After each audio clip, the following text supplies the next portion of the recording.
Okay, I think we're gonna get started. That feels like a long time to wait. Good morning. Good morning. Listening to a little Bonnie Bowman.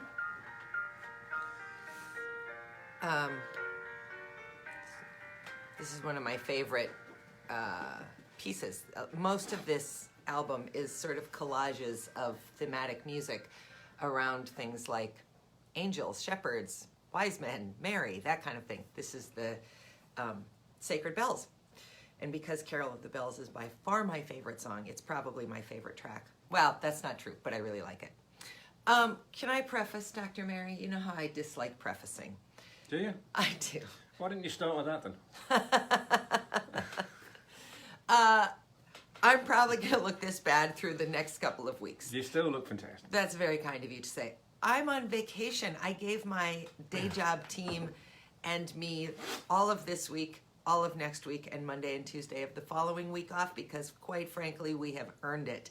And this morning Yes, I was you did. doing some work, and I thought, oh, you better hop in the shower. And then I thought, I am not hopping in the shower. I'm just going on to Daily Dose like this. So if you're watching in your jammies and you also haven't showered, let me know because, you know, I wasn't self-conscious till I am now looking at myself, and it's all right. I don't think people are watching it for how we look. I think people are watching it for the content, but still. So that's the end of my preface. Well, if our viewers drop, you know why. Oh, if the three eyes fall away right now, I'll shower tomorrow, I promise. All right. The other thing I have to apologize for is I've totally dropped the ball 2 weeks in a row of posting the rest of the week's content on Monday. So today, after this, I will go upstairs. I'll put together the ingredients you need for tomorrow to join us to cook and post our guest and all that other stuff for the week. So, good morning with all of that. It's Gratitude Tuesday, but we're talking about a book that my mom recommended for me called Life is in the Transitions by Bruce Feiler. I'm going to assume, wouldn't you say Feiler there? Yeah. F-E-I-L-E-R. His friends call him Doe. That's Philo. Took me a long time to get that. No. Anyway. Too soon. Too soon. Way too soon. I don't know how she came across it from the library, but she had me read it because he talks a lot about this idea of disruptions in life, which if you pay attention to the work I'm doing with Extraordinary, you know I've kind of coined this phrase, personal systems disruption. But I found this section early in the book really interesting, called The Butterfly Effect. And I'm not going to read the whole thing to you, but I'll read you just a piece of it and then we'll talk about it. The butterfly effect. The moment that's considered the origin of modern science, the Big Bang of the linear life, if you will, came in 1583 when a young student named Galileo at the University of Pisa used his pulse to time the pendulum swings of a hanging lamp in the cathedral. The moment that's considered the origin of postmodern science, the Big Bang of the nonlinear life, came in 1961 when a middle-aged meteorologist named Edward Lorenz at MIT observed the irregular patterns of clouds outside his office. Lorenz attempted to quantify the variable phenomenon using the vacuum tubes of his computer. He couldn't, which led him instead to the more shocking discovery that he later called the butterfly effect. The idea is that weather is not regular and periodic. It's irregular and non-periodic. Tiny influences in one part of the system can transform the outcome in other parts. As Lorenz memorably asked in the title of a 1972 paper, does the flap of a butterfly's wing in Brazil set off a tornado in Texas? In previous breakthroughs in science, once observers had identified a phenomenon like nonlinearity in the world, the rest of us would begin to recognize it in our own lives. Some of this has happened. Person after person in my conversations described their lives as fluid, fickle, changeable, adaptable. But for whatever reason, no unifying expression has emerged to capture this variability. The time has come to fix that. Since our world is nonlinear, we should acknowledge that our lives are nonlinear too. Just as the cyclical life was replaced by the linear life, that linear life is being replaced by the nonlinear life. Once you appreciate that life is nonlinear, you see examples everywhere. Lin-Manuel Miranda picking up a random biography of a forgotten founding father at a bookstore in Manhattan. Nonlinearity suggests that instead of resisting upheavals and uncertainties like these, we should accept them. Yours is not the only life that seems to be following its own inscrutable path. Everyone else's is, too. More to the point, nonlinearity helps explain why we feel so overwhelmed all of the time.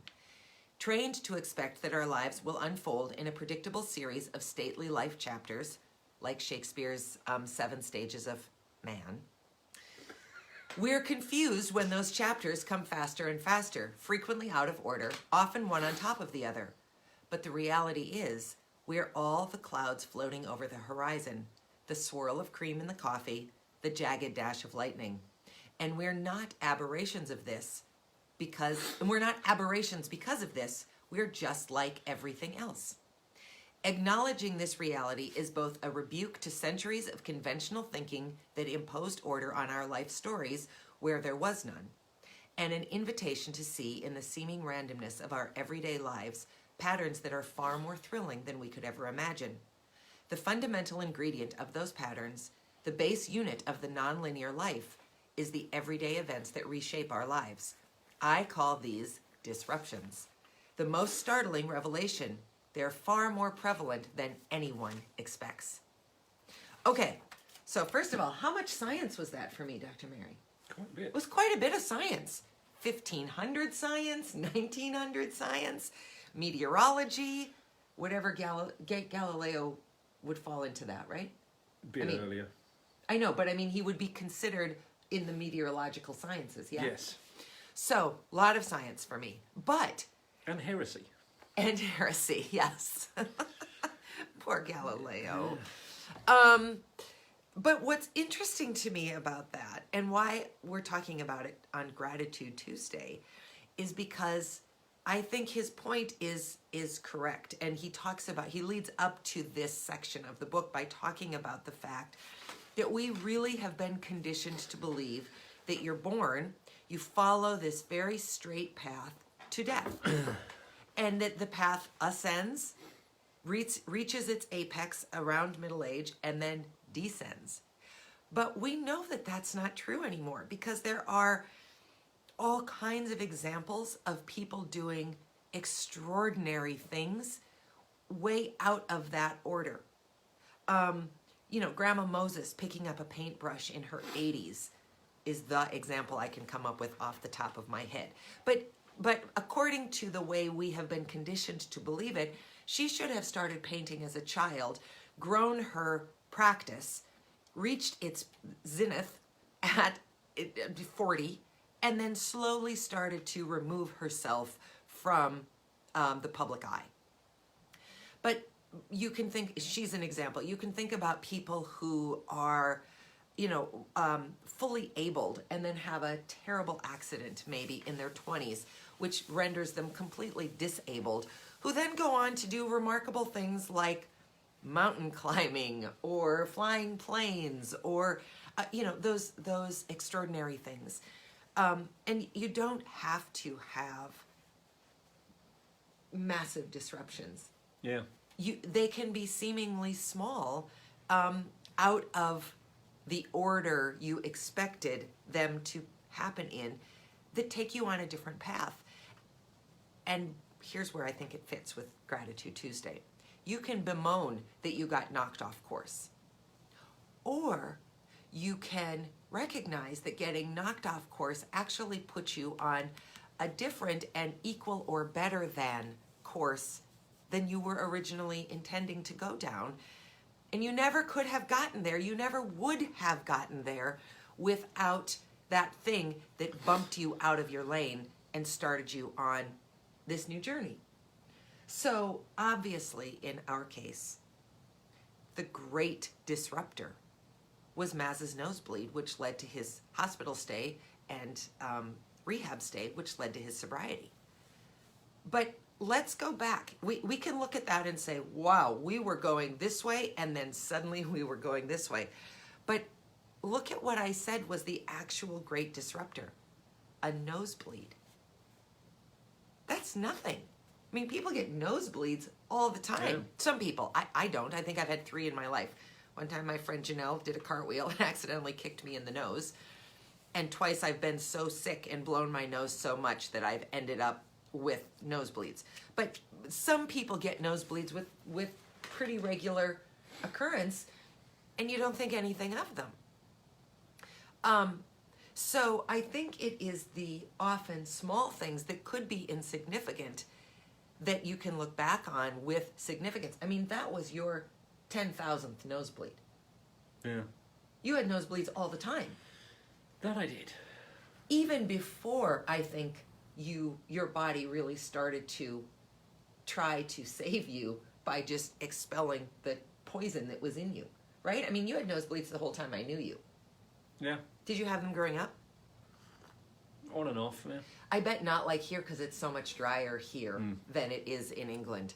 But I think there is real value in going back and looking at those disruptions, those seemingly random butterfly effect moments in your life. You know, for me personally, all kinds of people have sex and don't get pregnant. All kinds of people, like almost everybody. That was just a seemingly random moment that happened to turn into a massive disruption for me, and that disruption, thankfully, happened. Doesn't mean that my path to movie stardom might not also have been great, but that was not the path that I ended up on. I ended up on this path, and all of these incredible things have happened because of it. Did you want to talk now for 25 seconds? No, I'm good. You're just here because you've showered? Maz is the eye candy and I'm the content. Did you know that in Maz's department, one of his colleagues calls him the eye candy of the biological science You department? can stop talking right It's now. so funny. I love it. Good job, Chris. So before we wrap up with that, and I'll post the book and all of that in the comments, I'm curious to know if anybody watched either the Sting concert yesterday or the beautiful concert from Tower of London and Hampton Court Palace yesterday that I posted both links to. You can go back and watch them if you didn't, but I really encourage you, if you are feeling like Christmas feels really out of sorts this year, which of course it does, that reading and carols is a really beautiful, stable piece of traditional Christmas. Man, those people could not be more English. Oh dear. Could not be more English. Those readers, holy buckets. So if you are looking for something that feels traditional and glorious, that's a really lovely, lovely hour and 12 minutes, I think, to take. Beautiful music, beautiful readings. It's really not about being super religious. It's a very religious service, but it's also a very traditional service that most of us will recognize, whether we still are churchgoers or not. Don't you want to say anything, Dr. Mary? For those of you who find yourself suffering from a lack of sunlight, the end is nigh, because from this morning onwards it's only getting lighter. I practically had to wear sunglasses this morning when I was Because working. yesterday, of course, was the winter solstice, so today is going to be longer than yesterday, and so on. For the next 6 months. So you're going to get an extra minute of sunlight every day now. Is that really true? An extra, a whole minute? Every day an extra minute, roughly. Okay. Let's put a little more Bonnie Bowman on. Have a great Tuesday. We'll be in the kitchen tomorrow, and we hope you'll join us. Yeah, and then it will be Christmas. Wow. Okay. See you tomorrow. See you tomorrow. Bye.